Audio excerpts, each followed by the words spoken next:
La petite fille va prendre des poupées et les poupées vont se parler ensemble. Le garçon, lui, va prendre les camions et il va les faire foncer dedans. Et il va faire des bruits d'accidents et c'est non-verbal, c'est... Aucun mot, seulement des bruits et il grogne. Et c'est pour ça que les garçons commencent à parler plus tard que les femmes. Habituellement, autour de, je ne sais pas moi, mi-quarantaine, là, fin quarantaine. Lorsque le mariage est en train de s'écouler et ils réalisent que juste de grogner, ce n'est pas assez bon.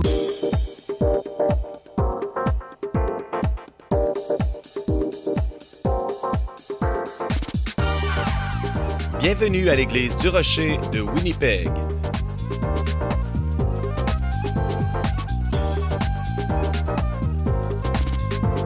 Demeurez avec nous pour un autre message qui provoquera votre pensée du pasteur Mark Hughes.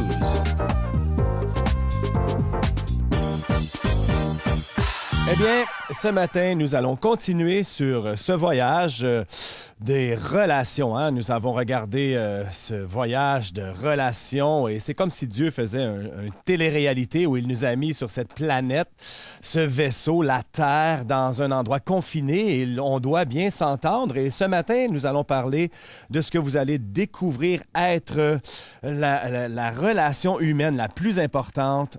C'est le mariage. Et mon mariage, ce matin, s'appelle « attacher le nœud ». Tout le monde connaît cette expression. Savez-vous d'où ça vient? C'est une tradition irlandaise lorsque le couple se marie. Regardez l'image ici. Ils se marient. Le prêtre ou le pasteur attachent leurs mains ensemble avec une corde et attachent le nœud. Et c'est de là que l'expression vient, attacher le nœud. Et ça symbolise un peu le fait qu'ils sont ensemble, unis, comme la parole nous parle. Alors, tournez avec moi dans la Bible. Nous allons débuter avec l'Évangile de Marc, le chapitre 10. On va voir ce que Jésus a à nous dire. À partir du verset 2, il dit « Les pharisiens l'abordèrent, et pour l'éprouver, ils lui demandèrent s'il est permis à un homme de répudier sa femme. Et il leur répondit « Que vous a prescrit Moïse ?» Moïse, dirent-ils, a permis d'écrire une lettre de divorce et de répudier sa femme. Et Jésus leur dit « C'est à cause de la dureté de votre cœur que Moïse vous a donné ce précepte. » Mais au commencement de la création, Dieu fit l'homme et la femme. C'est pourquoi l'homme quittera son père et sa mère et s'attachera à sa femme et les deux deviendront une seule chair.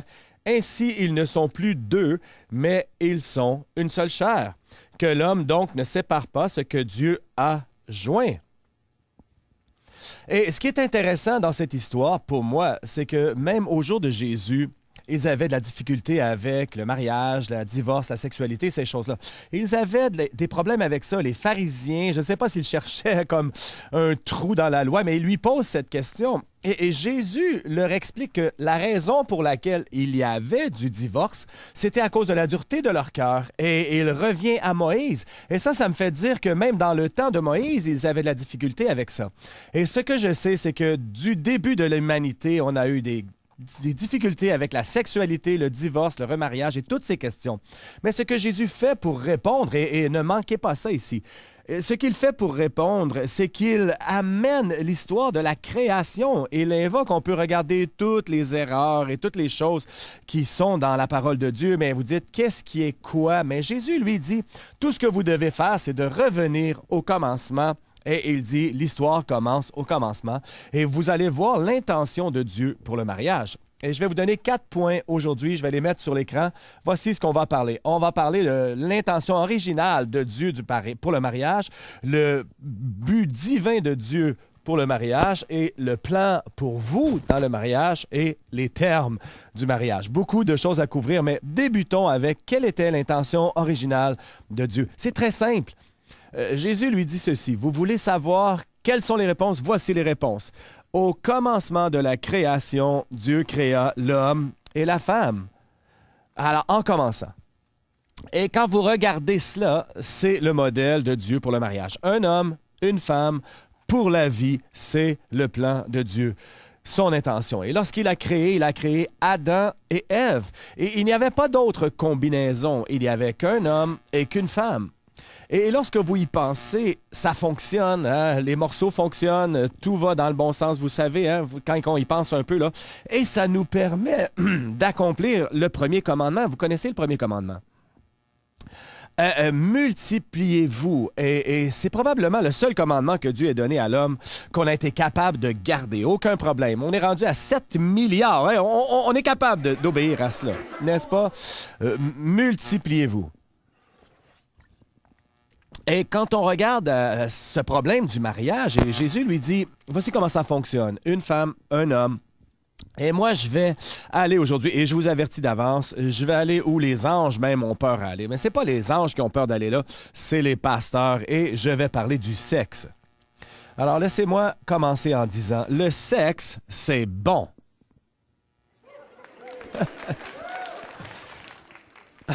Vous n'étiez pas certain comment répondre à cela. Hein? Est-ce que je devrais dire « ouais »? Laissez-moi vous expliquer quelque chose. Le sexe, c'était l'idée de Dieu.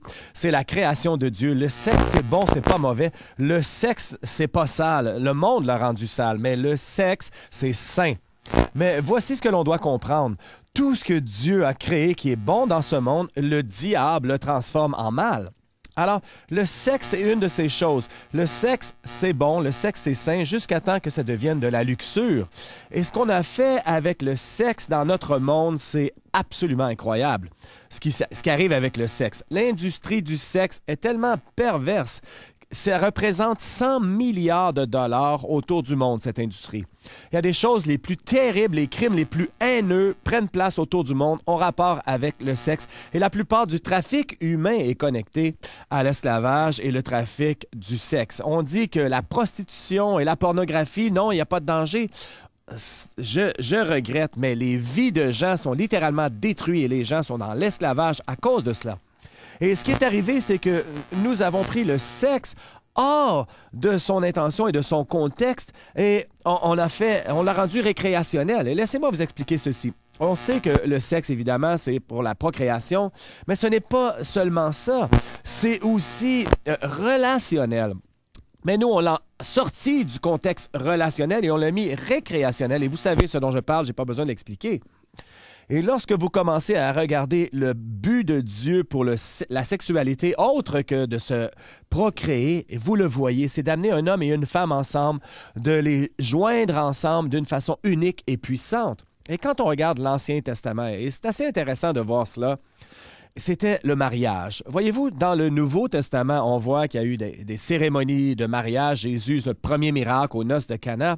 Et la cérémonie du mariage dans le Nouveau Testament, au temps de Jésus, était beaucoup plus élaborée que nous avons aujourd'hui.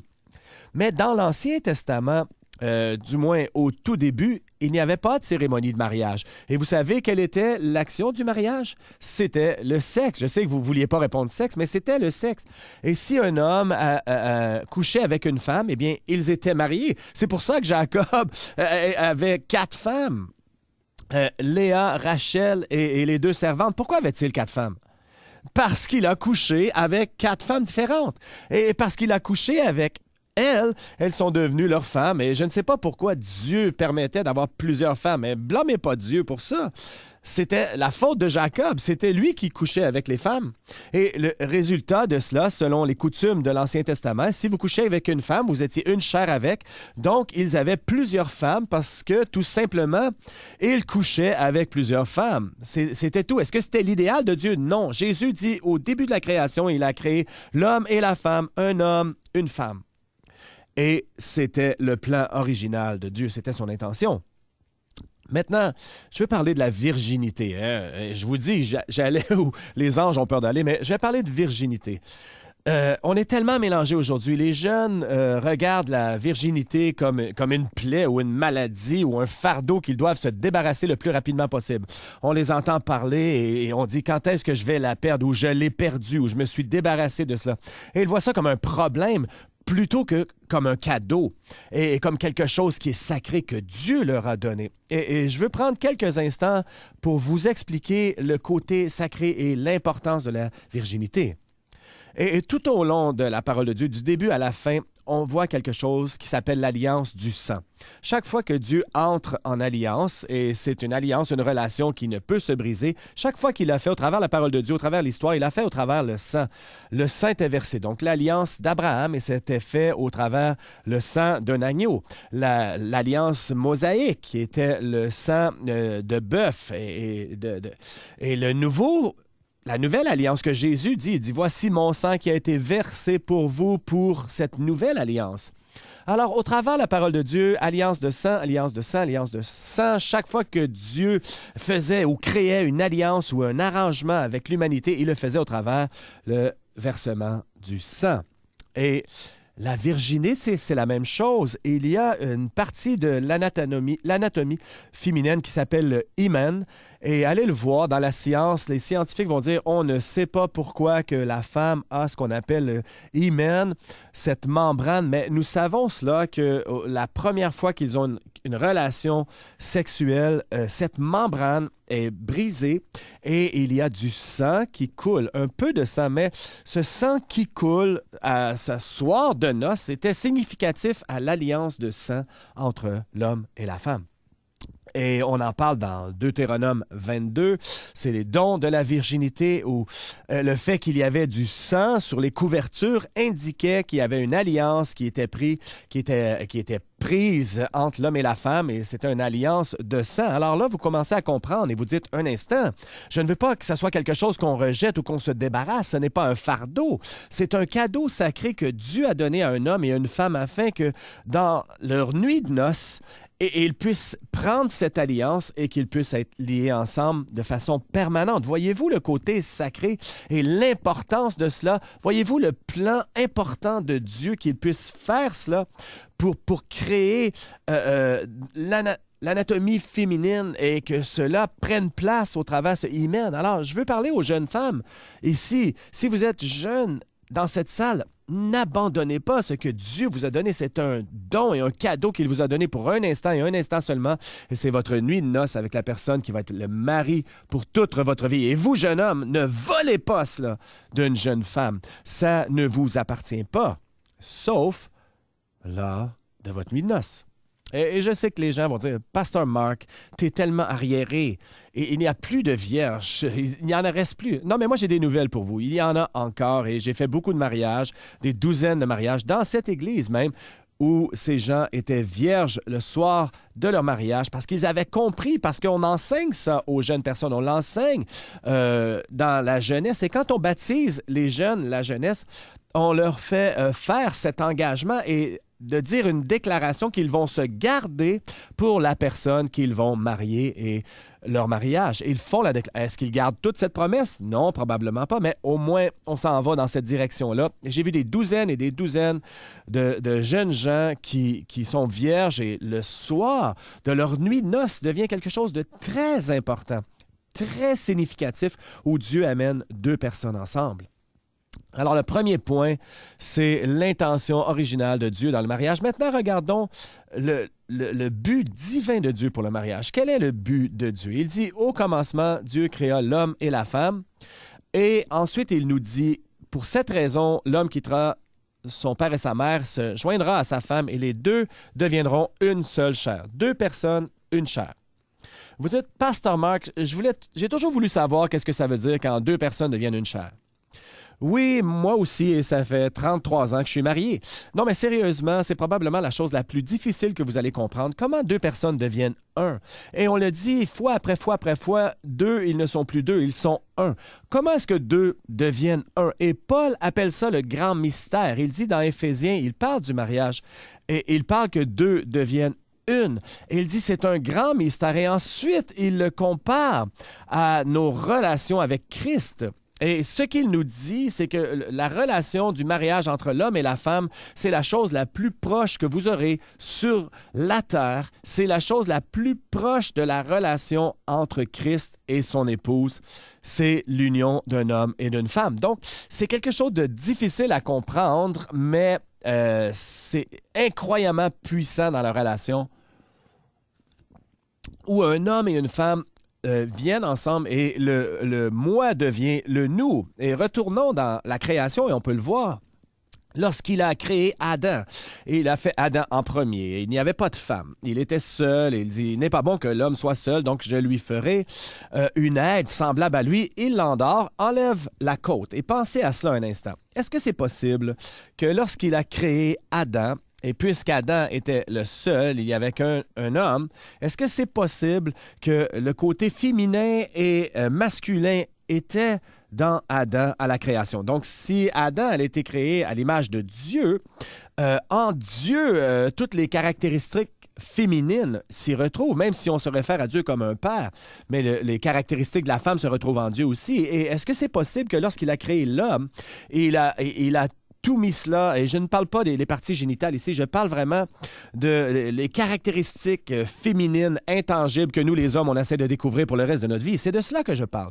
Et est-ce que c'est possible que la côte qu'il a retirée était plus symbolique du fait qu'il ait retiré les caractéristiques féminines de l'humanité et les a formées en femmes parce qu'il n'y avait pas de nouveau matériel ici, et il a amené la femme à l'homme. Et voyez-vous, l'homme était complet, là. Il était sain, S-A-I-N. Et ensuite, Dieu enlève une côte, il est incomplet.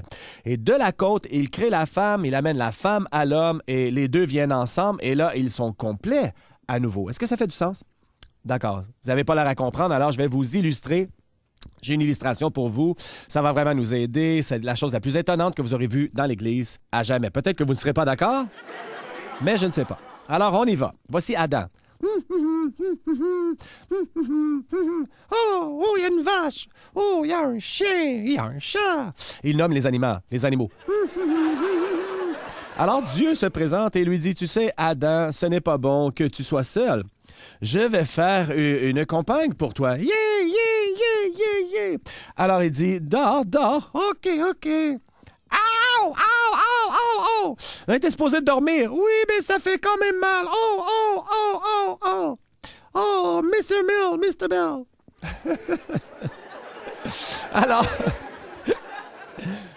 Alors, il enlève le côté féminin où on parle de la côte ici. Il enlève la côte de l'homme et de la côte, il forme la femme. Oh, bonjour. C'est un peu... Il sonne comme Mickey et Minnie, hein, plutôt, là, mais de toute façon. Alors, il dit, Adam, regarde ce que j'ai pour toi. Je suis excité. On l'appellera femme parce que c'est une femme. Yeah. Elle est belle, je l'aime. Ils sont ensemble. C'est un miracle. Oh, je les ai mis à l'envers. Désolé.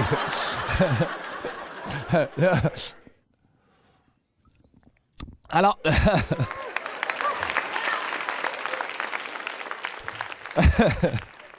Je vous avais dit que c'était brillant comme exemple. Voyez-vous, même si c'était juste la côte, il était incomplet, donc il fait la femme, il crée la femme de la côte et il lui amène, et les deux redeviennent un parce que la femme est sortie de l'homme au commencement. Donc, on a un peu une image ici de ce sketch ridicule qui a quelque chose qui est arrivé lorsque quelque chose se passe quand un homme et une femme viennent ensemble. Et on a parlé de la qualité des sexes et ces choses-là. J'ai aucun problème avec ça. Moi, je pense que les hommes et les femmes sont égales, mais ils sont totalement différents. Est-ce que vous êtes d'accord avec ça? Moi, je me fous ce que les gens essaient de dire, peu importe ce que la culture essaie de nous dire. Les hommes et les femmes sont différents, ils seront toujours différents et ça n'a pas d'importance. Regardez les jeunes enfants. Les jeunes enfants, c'est fascinant parce que s'ils ont la même coupe de cheveux, on ne peut pas différencier un gars d'une fille, les enfants. On peut pas les séparer avant la puberté. On ne peut pas vraiment avoir une différence, à moins de les habiller en rose ou en bleu. On peut souvent pas les différencier, mais tout ce que vous devez faire, c'est regarder 2 ans, 3 ans, lorsqu'ils jouent, et là, c'est très clair. La petite fille va prendre des poupées et les poupées vont se parler ensemble. Le garçon, lui, va prendre les camions et il va les faire foncer dedans. Et il va faire des bruits d'accidents et c'est non-verbal, c'est... Aucun mot, seulement des bruits et il grogne. Et c'est pour ça que les garçons commencent à parler plus tard que les femmes. Habituellement, autour de, je ne sais pas moi, mi-quarantaine, là, fin quarantaine. Lorsque le mariage est en train de s'écouler et ils réalisent que juste de grogner, ce n'est pas assez bon, donc ils vont commencer à devoir parler. Et lorsque vous regardez cette image, c'est intéressant de voir comment Dieu dit « Tu n'es pas complet comme personne tant que le côté féminin ou le côté masculin vient dans ta vie. » Et d'une certaine façon, et c'est difficile d'articuler, mais d'une certaine façon, l'homme et la femme s'assemblent ensemble et les deux deviennent un. Voici ce que je veux vous dire sur le mariage. Le mariage, c'est pas la chose la plus facile que vous allez faire, c'est probablement la chose la plus difficile. De prendre deux vies séparées et de les fusionner ensemble.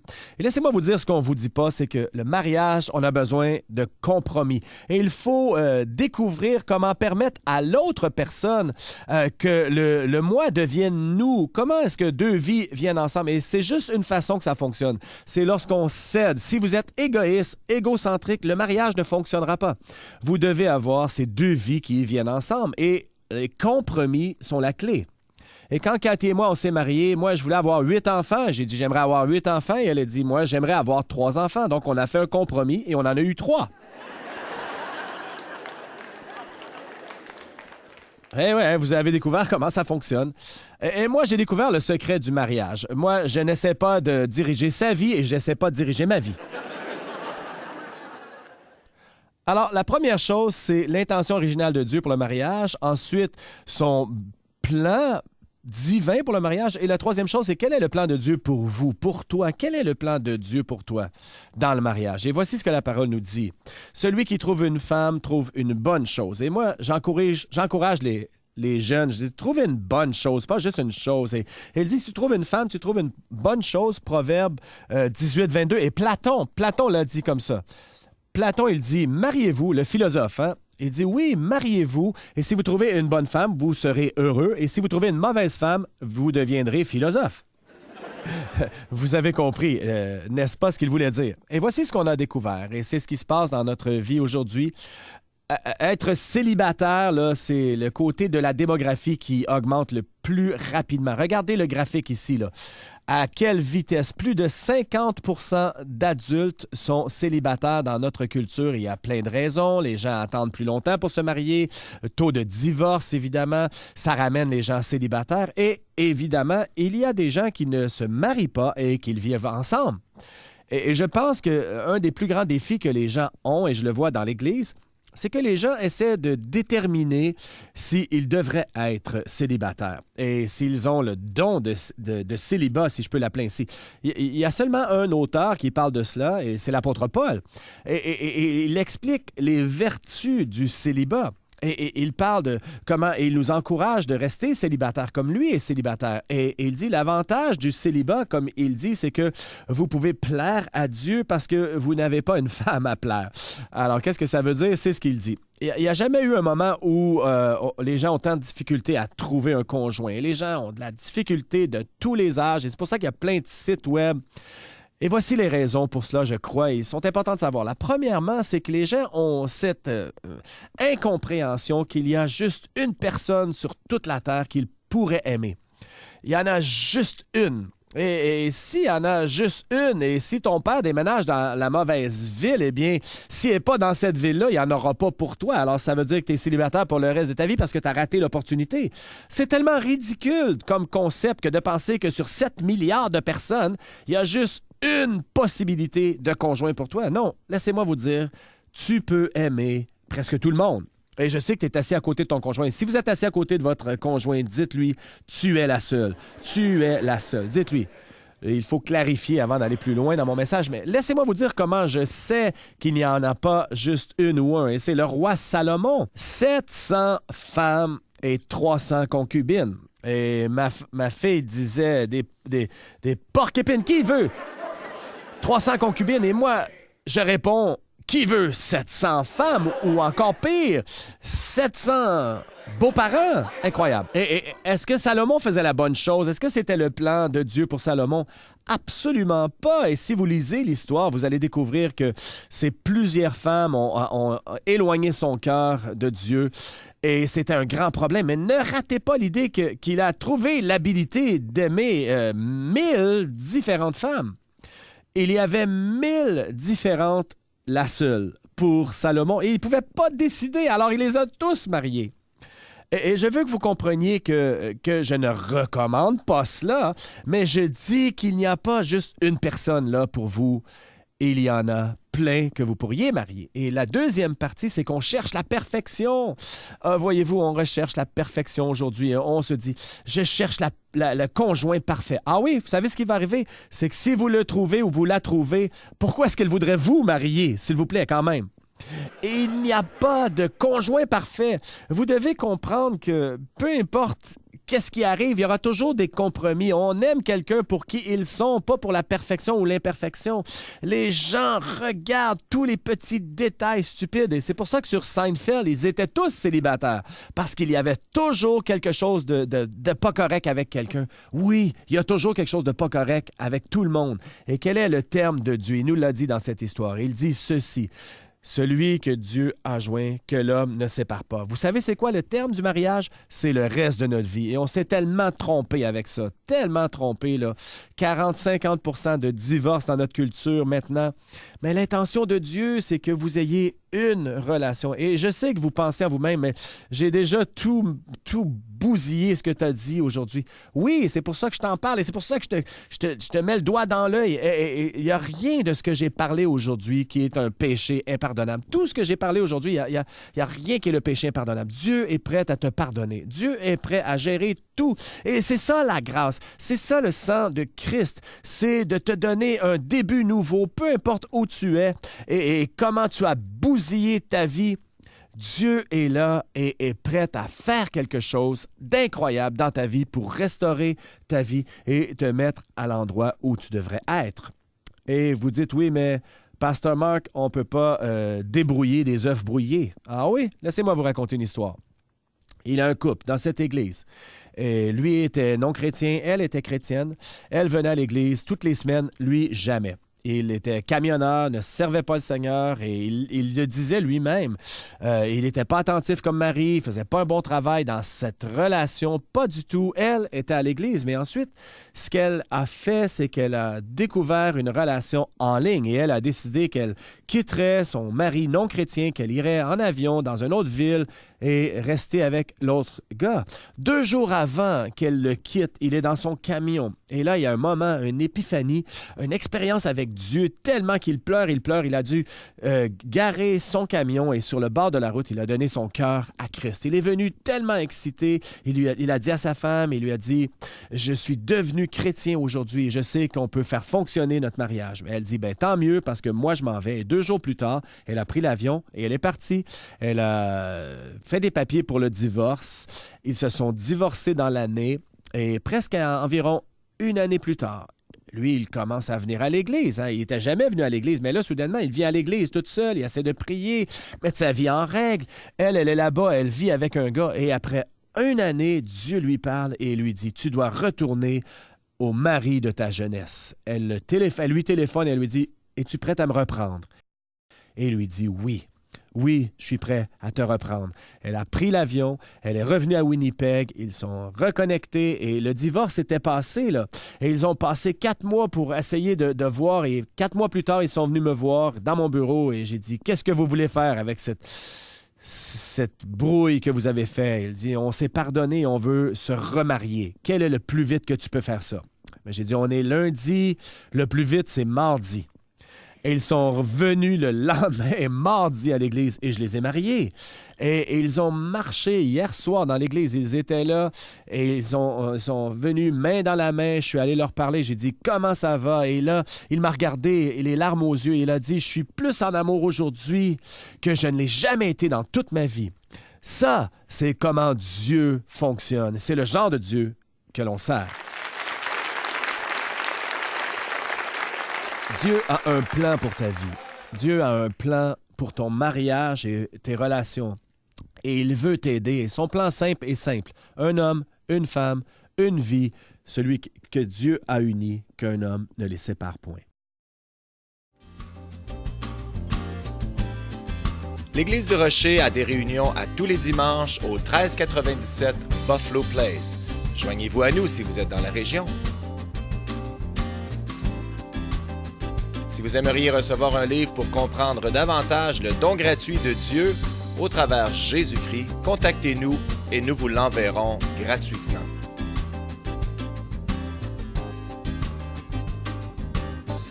Visitez notre site web au www.churchoftherock.ca. Merci d'avoir été avec nous et que Dieu vous bénisse.